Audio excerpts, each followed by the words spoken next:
Go. Good afternoon. It's Jim and Becky in beautiful Beaverton, Oregon.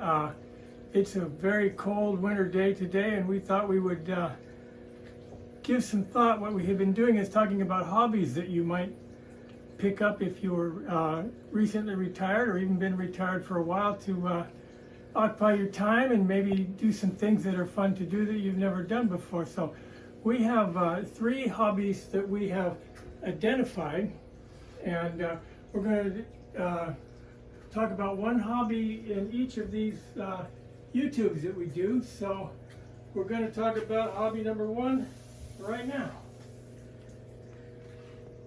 So anyhow, what we have here is a mushroom fruiting block. I'm thinking there are those of you out there that have always wanted to grow a mushroom. They're just fascinated by them, like I was. I'm sure there are others of me out there. You can buy, this is, by the way, the hobby number 1 is growing mushrooms. So this is a mushroom fruiting block. You can buy these, or you can, as I did, make these. This particular one is for chestnut mushroom. You can get them all over the internet, but I think the best way to buy one, if you really want to get started, is to go to a mushroom farm or an outlet of a mushroom farm and buy the fresh ones. When these are fully up to weight in water, they're 60% water. This, just informationally, this is a 2.5 pound block, just so you kind of got an idea of what you're getting. You can get them as big as 6 pounds. What you need to know is the bigger the block, the bigger the mushroom flush, and more mushrooms you'll get out of the block. So if you do little bitty ones, you're not going to get much out of them. So anyhow, let's just assume you bought this and it's hydrated. The dehydrated ones on the package, it will tell you to soak them in water, and you can do that step first. So all you do is you got this. A lot of them have directions on the box, and you don't even have to go quite this far. We're going to take a tub. This is a Costco tub. We're going to put that down like that just to catch water mostly, and we're going to set that there. Now what we're going to do is we're going to take a razor blade knife, and we're going to cut it right there to squeeze the air out of it. We're going to fold that over like that, and we're going to take a rubber band like this and rubber band it down like that. So this will be back over there folded back. Now you have a space right here. So we're going to cut that. There's 2 different trains of thought. Traditionally, you go with a big X right over the top, which is what I like with these chestnut mushrooms, because they like to go out the top. Some people believe in a Z, this way, this way, this way. So I'll let you decide how you want to do it, but cut it. And once you've cut it, now you're going to take a bottle of water. This has got more bigger spray. And, oh, before you did any of this, excuse me, let's just back up just one more tick. You got this here. You're going to take a drill, such as this, but any kind of a bit, but a bit like that would be the best. And you're going to punch 1, 2, 3, 4, 5, 6, 7, 8 holes in there, about that high. So forgive me for that. Now we're back where we were. You could use a knife or any means at your disposal if you had to, but this makes a nice neat hole. Now you've got some holes. The reason you have holes is because mushrooms breathe like people do. They need oxygen. Without it, they will get very spindly. It won't work out right. Now you have cut this. You're going to take this, spritz it, get it all wet. You're going to spritz this with a finer spritz, like this one, for instance, which you need too.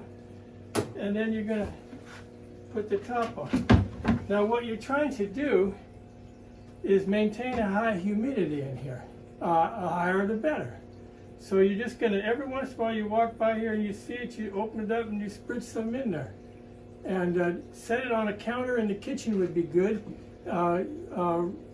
Room temperature, not a bunch of wind blowing around to dry it out. That's the big thing. They need some light because mushrooms use the light to orient so they can go up and down. They know which way's up. So anyhow, after, depending on the kind you've gotten, a week or up to maybe 3 or 4 weeks, you're going to get little baby mushrooms will start to pin, and then you're going to get the most crazy mushroom pin, and it'll be very exciting for you. So this is the simplest way to do it. Now let me show you the most complicated way to do it, or a more complicated way. I'm not going to cut this block because I don't need it just yet. I'll show you why in a minute. Let me put these over here. Now, I've progressed just slightly by or past this. So what I use now for fruiting mushrooms is a fruiting chamber that I have built.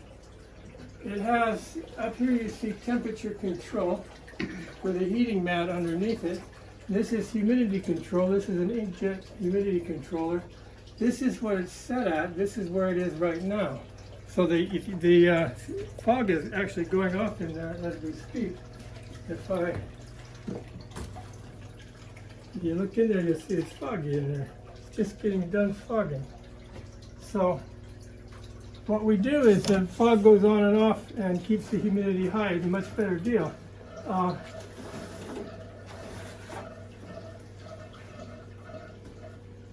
If you're really going to get into making fruiting blocks on your own, it's nice to have this is a laminar flow hood that allows me to work in a germ-free area. The area in front of that hood does not have germs because the air goes through a HEPA filter and it keeps the air pure.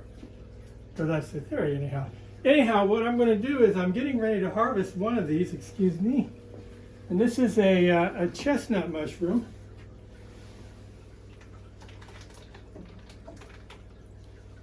Which is, I think, one of the coolest looking things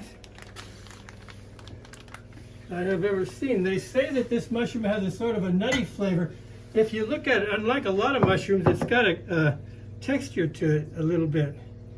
So the best way to harvest one when you get ready to do it is just to grab it at the base and just kind of start wiggling on it. Oh, and there it goes.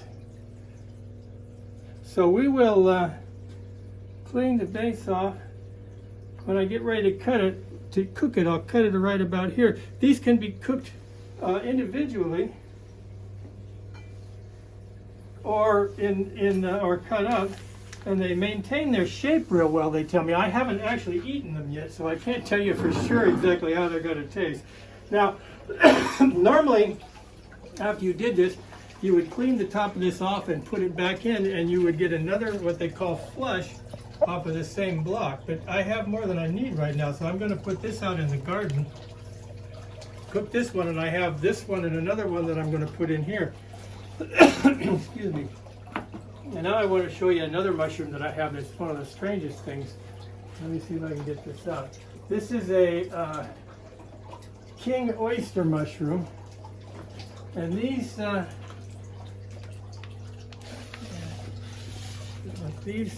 grow big old mushrooms that are almost all stem, and that's the part you eat is the stem. So it's actually what you want right there, just like that. I'll show you another one just for kicks, and then I'll put it back like so. So yeah, they're the goofiest looking things, but these sell in the store, by the way, for a whole lot of money. The kings in particular, these mushrooms you probably will never see in the store. So that's another reason to grow your own mushrooms. You can grow 10 or 12 different varieties of mushroom with veritable ease. So anyhow, that is all I have to say today about that. What I wanted to say was last week I made a magnetic chalkboard coat hanger, and I said I was going to hang it, which I did. So I thought I would show it to you. There it is. And it works admirably. So if you go back one video from this one, or maybe two, you can see how I did that. So anyhow, if you learned anything or saw anything you like, I would truly appreciate it if you would hit like. I'll see you next time.